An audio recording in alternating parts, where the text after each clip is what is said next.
So now it's time to get into some fun instant gratuity stuff. We're going to talk about distortions and feedback.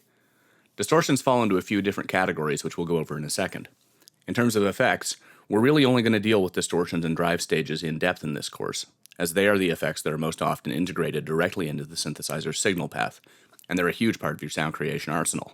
Feedback, likewise, is something which is intrinsically part of an instrument. We're not talking about feedback on a delay here, although that is a similar principle, but rather we're talking about a specific effect utilized inside a synth itself to add aggression and fatten up the sound. To demonstrate these features of sound design, we're going to look at Native Instruments Massive, which has a ton of great options for internal effects, as well as a feedback loop, and most importantly, a multitude of internal routing options. So to begin with, let's discuss distortions. Distortions and wave shapers are generally utilized to boost a signal's level, to add harmonic content or aggression, to degrade a signal, or to alter it in some fashion from its original form. It's a huge category of effects, but it can be divided roughly into two categories: tube or analog style drive stages, such as these in Massive's FX section, and digital distortions and wave shapers, such as these in the insert section. So to begin with, let's go over some aspects of analog distortions.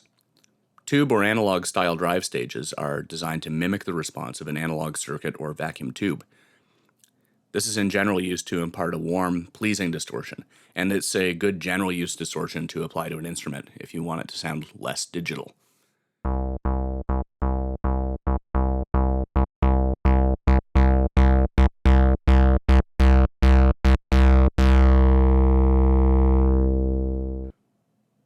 In the world of physical instruments, these effects were achieved through various manners.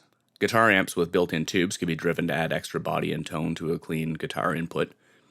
A preamp could be driven to add a little bit of grit to an incoming voice or signal. Or the mixer section of a synth could be deliberately run hot to create a clipped or more aggressive sound. This happens because there's a limit on the level of signal that can cleanly pass through an analog circuit or a tube. When this level is reached, a pleasing rounding of the sound happens, which can be driven even further into a realm of full-on clipping as the incoming signal becomes more and more distorted.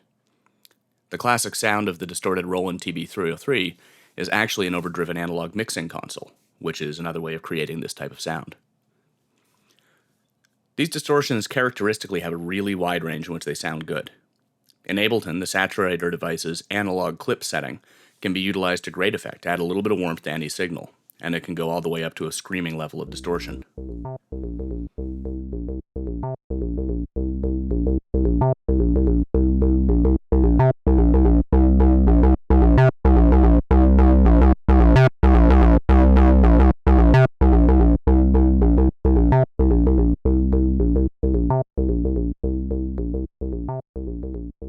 So next up are digital distortions and wave shapers. So digital distortions are classically harsher, more metallic, and can be a little bit kind of unnatural sounding at points. They impart very different characteristics to the sound than analog style distortions. While emulations of analog distortions are inherently designed to mimic the smoother, warm, rounder feeling characteristics of their physical, real-world counterparts, digital distortions are not. They're firmly in the world of mathematical function. Many can be used like analog distortions to warm up a sound, but driven further they can take on a kind of computerized tone, occasionally reminiscent of old Commodore 64 and Nintendo sounds. Some digital distortions are designed to apply a mathematical representation of another static or fixed waveform to an incoming signal's amplitude. These are the wave shaper family of distortions, and although what they do sounds complex, really what you need to know is that they can be used to generate incredibly harsh metallic sounds.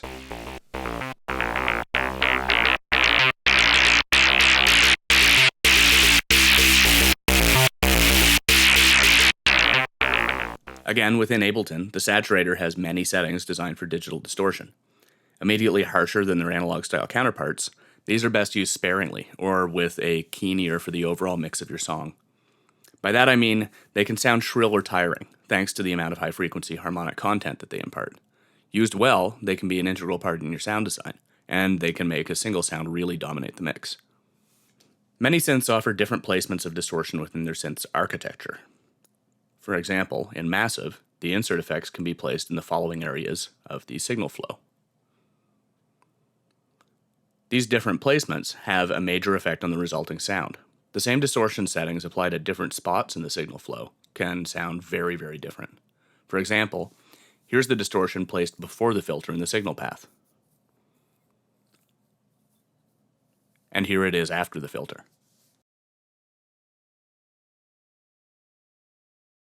With analog circuit modeled synths, as the signal is driven going into the filter, it'll take up more of the filter's headroom. It'll actually reduce the overall presence of the resonance in the filter.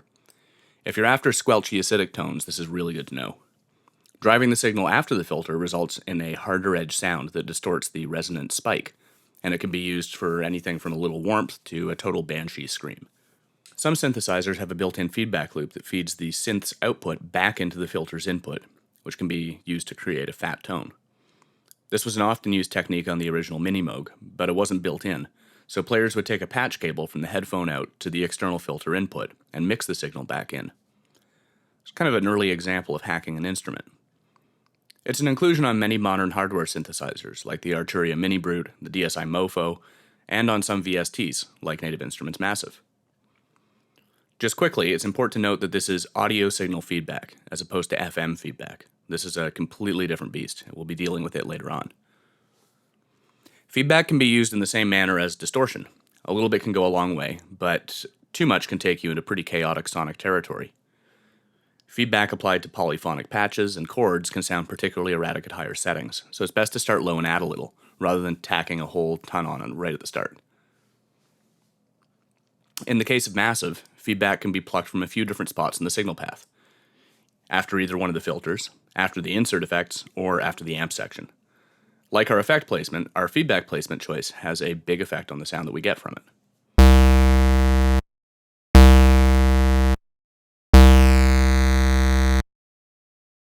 So in this example, our filters are arranged in parallel.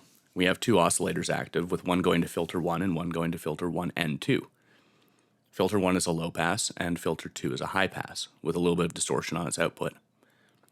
By pulling the start of our feedback loop right after this insert, and by setting the feedback to only go to filter 2, we're effectively creating a feedback loop that leaves filter 1 alone, and allows us to go a little crazy in the high range, while keeping the output of the low pass filter relatively clean. Filter 2 is the only one actually involved in this feedback cycle.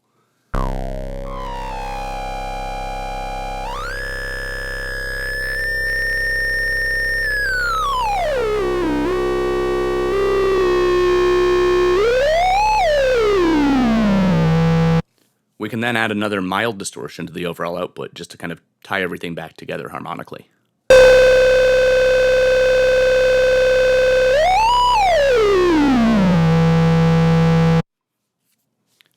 So just to recap, feedback and distortion are both useful tools in your patch design.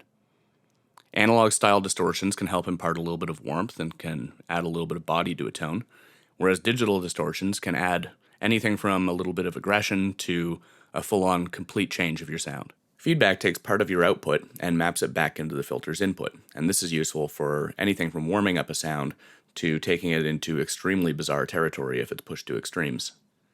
You can use them to create anything from a mildly hot tone to an unstable, erratic wall of digital sound. So in this case, so far, we've used them in a static sense, as in they're on and we've adjusted the degree to what we want, and they don't change. As we'll go over later, however, they can sound great when modulated as well.